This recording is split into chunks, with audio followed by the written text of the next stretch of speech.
Killed more than 28,000 Jews at a Nazi death camp in World War II. But today, 91-year-old John Demjanjuk was freed pending an appeal to a court in Munich.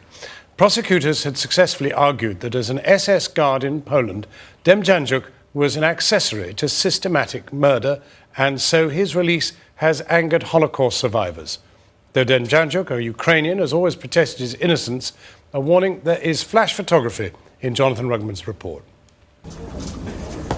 He was one of the Nazi hunters most wanted, and at the age of 91, John Demjanjuk has been found guilty of horrific crimes, involved in the murder of over 28,000 Jews, yet freed on account of his age and time already served.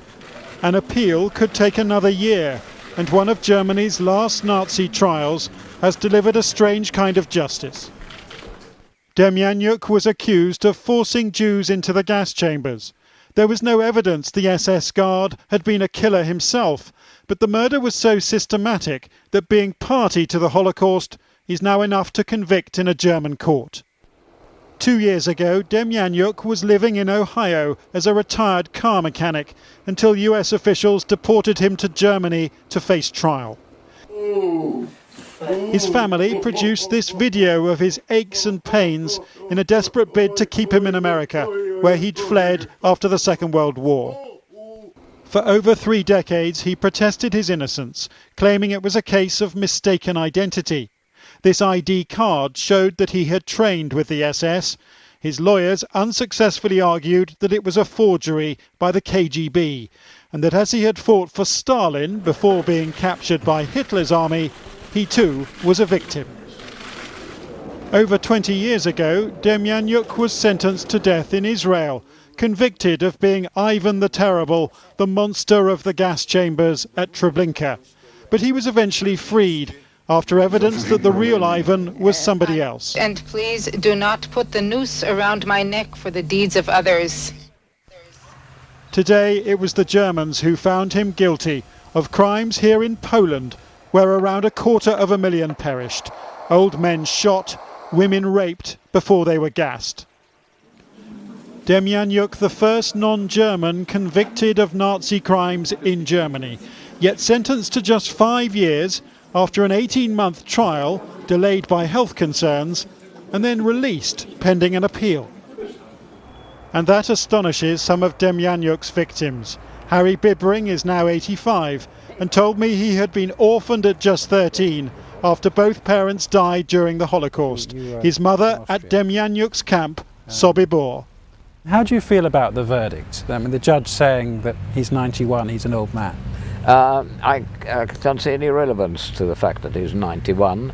For starters, no 91-year-old prisoner, of which there must have been many, was excused the gas chamber because of his age, and therefore I can't see any difference between him having managed to fool us for so long that he should now escape simply because he's 91. And I'm absolutely appalled that he has been released. Before the verdict, Demjanjuk looked ill, but after his release he was a suspiciously better-looking man. An accessory to mass murder, free once again.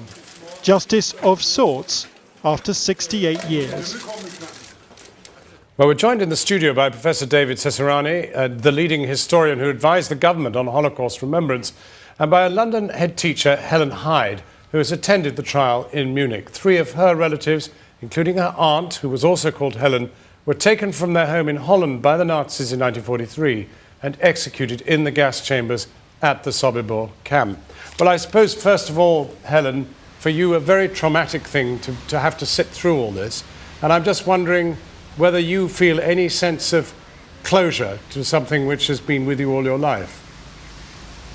I'm not sure that I feel closure as such, but I certainly feel relieved, and I felt extremely upset and stressed when I heard the judgment, but I do feel relieved. I don't think I will ever have closure. One doesn't after such things. You were upset, presumably, that he was released pending his appeal? No. I don't feel upset. I'm very surprised by it, but he is an old man, and for me it's the principle. If you commit a crime, you must accept responsibility for your actions and the consequences. I want to come back to you on principles, but I just want to turn now to David Cesarani. Presumably this is going to be the last of these, because there can't be many still left.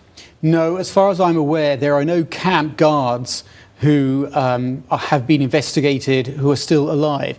There are some policemen, some in Germany. The Simon Wiesenthal Center has a list of about 10 very